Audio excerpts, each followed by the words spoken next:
You're talking about somebody who is the VP of the Minneapolis chapter of the National Association of Black Journalists. She also was released here this evening in which she said documenting what is happening in our communities is not a crime. I think we also have sound from her daughter in the head of the Minneapolis NAACP. Take a listen.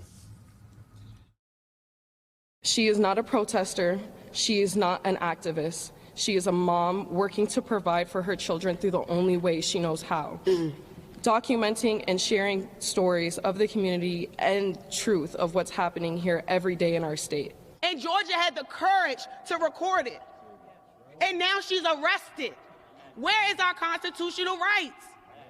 We are under attack, and you all better wake up before it's too late to wake up. It's not a joke, it's not a drill. When journalists are getting arrested, you all better be afraid.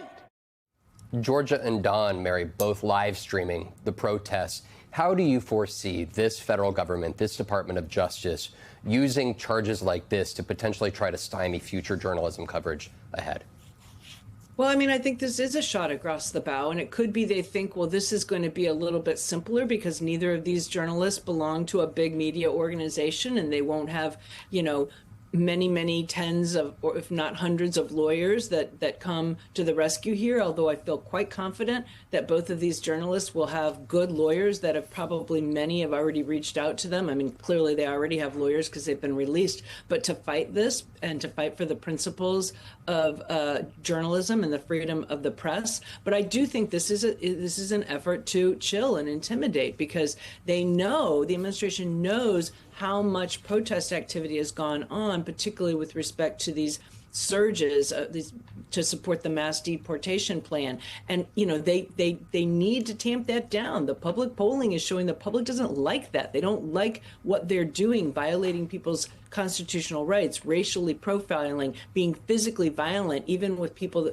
who maybe legitimately are not here lawfully, and they do have a right to detain them. They don't need to use the kind of force they're using. So this is an effort to shut the people up who are protesting, shut the journalists up, and we'll see if this escalates into similar activity with respect to major media. I mean, MS Now has journalists out there at protests all the time. We see it on the footage when I'm sitting there on set with you or when I'm away like today. And so, will they start to escalate, or will they try to make these people scapegoats and examples? And I think they're going to have a tough time with that. Let's bring into our conversation MS Now political contributor and editor-at-large for the 19th, Erin Haynes. She's president of the National Association of Black Journalists. Erin, you and NABJ put out this statement today. I want to read just a little bit from it. Let us be perfectly clear. The First Amendment is not optional. And journalism is not a crime.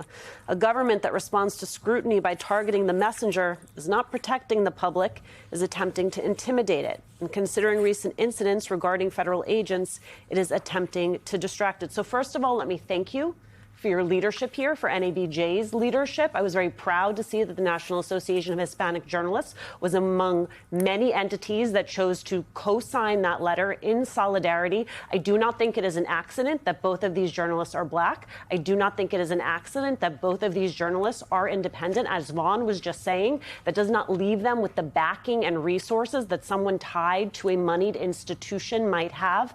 One, what is your message to those of us they are trying to chill from doing our job in this moment? And two, how do we make sure we have support and infrastructure for these journalists, some of whom are the first to be targeted, but certainly not the last? Yeah, I mean, listen, thank you for that, Alicia. We know that the First Amendment is not optional. It's not a joke.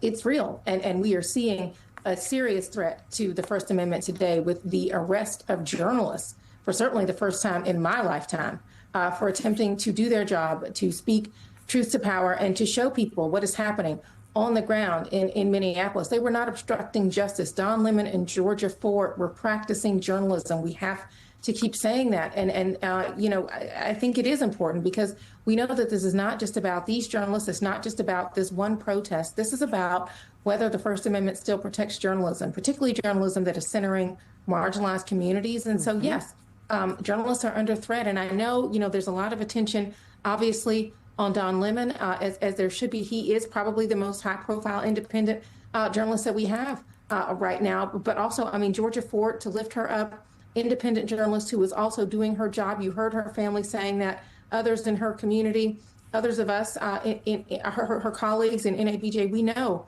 that that is exactly what she was doing. And so what we know is that arresting journalists for news gathering, it is a direct threat to press freedom that really not only every member of our profession should care about, but every member of the public should care about, because it really does threaten the public's right to know.